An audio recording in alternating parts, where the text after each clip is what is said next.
ಶಿಡ್ಲಘಟ್ಟ ಪೌರಾಯುಕ್ತಗೆ ಬೆದರಿಕೆ ಪ್ರಕರಣಕ್ಕೆ ಸಂಬಂಧಪಟ್ಟಂತೆ ಕಾಂಗ್ರೆಸ್ ನಾಯಕ ರಾಜೀವ್ ಗೌಡ ಬಂಧನವಾಗದ ಹಿನ್ನೆಲೆ ಮಾಜಿ ಸಿಎಂ ಡಿ.ವಿ. ಸದಾನಂದ ಗೌಡ ಆಕ್ರೋಶವನ್ನ ವ್ಯಕ್ತಪಡಿಸಿದ್ದಾರೆ. ಕಾಂಗ್ರೆಸ್ ಗೂಂಡಾಗಿರಿ ಪ್ರಚೋದಿಸುವುದನ್ನು ನಾವು ನೋಡಿದ್ದೇವೆ. ಕಾಂಗ್ರೆಸ್ ಗೂಂಡಾಗಿರಿಯನ್ನು ಪ್ರಚೋದಿಸುತ್ತೆ. ವಿಧಾನಸಭೆಯಲ್ಲಿ ರಾಜ್ಯಪಾಲರ ಮೇಲೆ ಹಲ್ಲೆ ರೀತಿಯ ವರ್ತನೆ, ಅವರ ಶಿಷ್ಯಂದರಿಂದ ರಸ್ತೆಯಲ್ಲಿಯೇ ಬೆಳೆಸ್ತಾರೆ.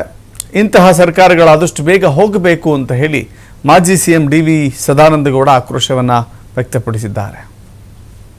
ಬೆಳೆಸ್ತಾರೆ ಮತ್ತು ಅವರಿಗೆ ರಕ್ಷಣೆ ಕೊಡುವಂತ ಕೆಲಸ ಕಾರ್ಯಗಳನ್ನು ಮಾಡ್ತಾರೆ. ಇದಕ್ಕೆಲ್ಲ ಜನರೇ ಉತ್ತರ ಕೊಡಬೇಕು. ಆದಷ್ಟು ಶೀಘ್ರವಾಗಿ ಇಂಥ ಸರ್ಕಾರಗಳು ಹೋಗಬೇಕು ಅಂತ ಹೇಳುವಂತ ಆಗ್ರಹ ಜನರ ಮನಸ್ಸಲ್ಲಿದೆ. ವಿಧಾನಸೌಧದ ಒಳಗೆ ರಾಜ್ಯಪಾಲರನ್ನೇ ಒಂದು ರೀತಿಯಲ್ಲಿ ಅವರ ಮೇಲೆ ಹಲ್ಲೆ ಮಾಡಲಿಕ್ಕೆ ಹೋಗುವಂತ ಗೂಂಡಾಗಿರಿ ಮಾಡುವವರು ಅವರ ಶಿಷ್ಯಂದಿರನ್ನು ಮಾರ್ಗದಲ್ಲಿ ಬೆಳೆಸ್ತಾರೆ ಮತ್ತು ಅವರಿಗೆ ರಕ್ಷಣೆ ಕೊಡುವಂತ ಕೆಲಸ ಕಾರ್ಯಗಳನ್ನು ಮಾಡ್ತಾರೆ. ಇದಕ್ಕೆಲ್ಲ ಜನರೇ ಉತ್ತರ ಕೊಡಬೇಕು. ಆದಷ್ಟು ಶೀಘ್ರವಾಗಿ ಇಂಥ ಸರ್ಕಾರಗಳು ಹೋಗಬೇಕು ಅಂತ ಹೇಳುವಂತ ಆಗ್ರಹ ಜನರ ಮನಸ್ಸಲ್ಲಿದೆ.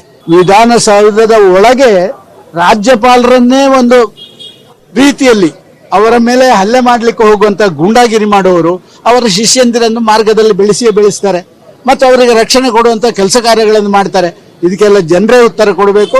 ಆದಷ್ಟು ಶೀಘ್ರವಾಗಿ ಇಂಥ ಸರ್ಕಾರಗಳು ಹೋಗಬೇಕು ಅಂತ ಹೇಳುವಂತ ಆಗ್ರಹ ಜನರ ಮನಸ್ಸಲ್ಲಿದೆ. ವಿಧಾನಸೌಧದ ಒಳಗೆ ರಾಜ್ಯಪಾಲರನ್ನೇ ಒಂದು ರೀತಿಯಲ್ಲಿ ಅವರ ಮೇಲೆ ಹಲ್ಲೆ ಮಾಡಲಿಕ್ಕೆ ಹೋಗುವಂತ ಗೂಂಡಾಗಿರಿ ಮಾಡುವವರು ಅವರ ಶಿಷ್ಯಂದಿರನ್ನು ಮಾರ್ಗದಲ್ಲಿ ಬೆಳೆಸ್ತಾರೆ ಮತ್ತು ಅವರಿಗೆ ರಕ್ಷಣೆ ಕೊಡುವಂತ ಕೆಲಸ ಕಾರ್ಯಗಳನ್ನು ಮಾಡ್ತಾರೆ. ಇದಕ್ಕೆಲ್ಲ ಜನರೇ ಉತ್ತರ ಕೊಡಬೇಕು. ಆದಷ್ಟು ಶೀಘ್ರವಾಗಿ ಇಂಥ ಸರ್ಕಾರಗಳು ಹೋಗಬೇಕು ಅಂತ ಹೇಳುವಂತ ಆಗ್ರಹ ಜನರ ಮನಸ್ಸಲ್ಲಿದೆ. ವಿಧಾನಸೌಧದ ಒಳಗೆ